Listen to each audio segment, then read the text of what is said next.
Good morning, praise the lord, hallelujah. મિત્રો, આજની સવારની પ્રેમી સલામ. પ્રભુનો આભાર માનીએ છીએ. નવો એક મહિનો, નવો એક માસ અને નવું એક અઠવાડિયું પ્રભુએ આપણા જીવનમાં આપેલું છે. અને સપ્ટેમ્બર માસના દિવસો માટે પ્રભુનો આભાર, પ્રભુના નામને ધન્યવાદ આપીએ છીએ. પ્રભુના વચનોથી જે શિક્ષણ છે એ આપણે પ્રાપ્ત કરતા આવ્યા છે.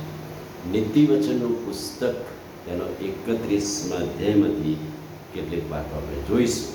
અને એ તો સદગુણી સ્ત્રીની લાયકાત, સદગુણી સ્ત્રી જે પ્રાર્થનાવાદી છે, મહેનત કરનારી છે, એ સદગુણી સ્ત્રીનો જે નમૂનો છે એ વાત.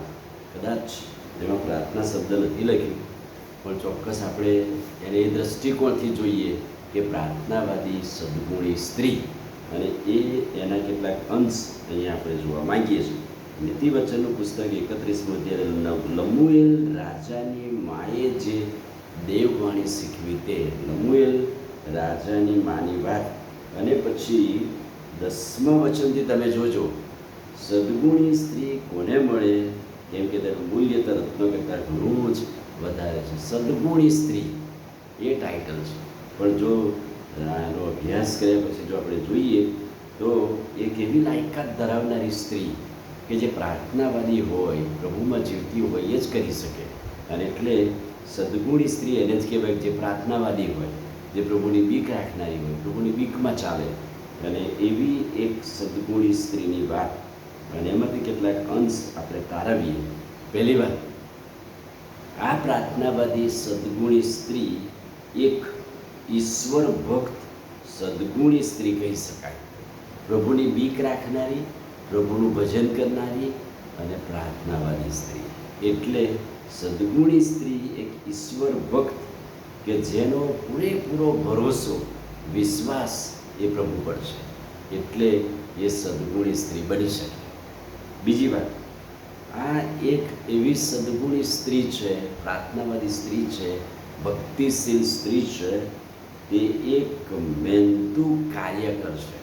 એકલી પ્રાર્થના કરે અને સદગુણ પ્રાપ્ત કરે એટલું જ નહીં, પણ એ સખત મહેનત કે જે સવારે વહેલી ઉઠે, પોતાના બાળકોનું સંચાલન કરે, પોતાના પતિની કેર લે, અને એવી એક સ્ત્રી આખું ઘર નોકરોને કામ સોંપી આપે અને બધા જ કામ જાણે કે પોતે જ કરી લે. એટલે એક એવી સદગુણી સ્ત્રી કે મહેનતુ અને કામ કરનારી સ્ત્રી. અને એટલા માટે કાર્યરત સ્ત્રી, પ્રાર્થનાવાદી પણ કાર્યરત આખો દિવસ, આળસુ નહીં. અને એટલે એનું નામ સદગુણી સ્ત્રી કહેવામાં આવ્યું. ત્રીજી વાત, એક ખ્રિસ્તી સ્ત્રી મજબૂત હોય છે, તે ડરતી નથી. આ પણ એક લાક્ષણિકતા છે. આ સદગુણી સ્ત્રી એવી સ્ત્રી છે કે જે કોઈથી બીકતી નથી ને મજબૂત છે. અને ખ્રિસ્તી વિશ્વાસ ધરાવનારી પ્રાર્થનાવાદી સદગુણી સ્ત્રીમાં જ એ લાક્ષણિકતા જોવા મળે કે સખત મહેનત કરનારી તો છે જ, પણ મજબૂત અને કદી જ કોઈથી ડરતી નથી. પ્રભુની બીક લાગે, પ્રભુની બીકમાં ચાલે, એવી એક સ્ત્રીની વાત. તેને ઈશ્વરની બીક છે, તે કોઈથી ડરતી નથી. તેને ફક્ત પ્રભુની બીક છે, કોઈથી ડરતી નથી. કેમ કે પ્રાર્થનાવાદી સદગુણી, ધાર્મિક અને આત્મિક સ્ત્રી કહી શકાય એવી સદગુણી સ્ત્રી. અને એટલા માટે આ નીતિવચન 31મા અધ્યાયમાંથી પ્રાર્થના તમારું જીવન બદલી નાખે છે. તમને સદગુણી સ્ત્રી બનાવી દે, તમને સદગુણ પુરુષ બનાવી દે. પ્રાર્થનાવાદી તમારું જીવન, એ પ્રાર્થના તમારા જીવનને બદલી નાખીને સદગુણ, સારા ગુણો કરવા તરફ પ્રેરે છે.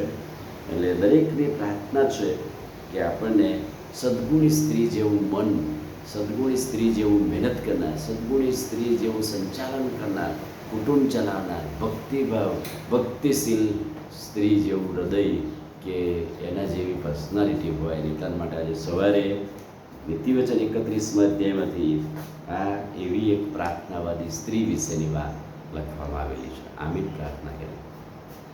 પ્રભુ, આજે સવારે તમારા ખાતરીદાયક અદ્ભુત વચનને માટે આભાર.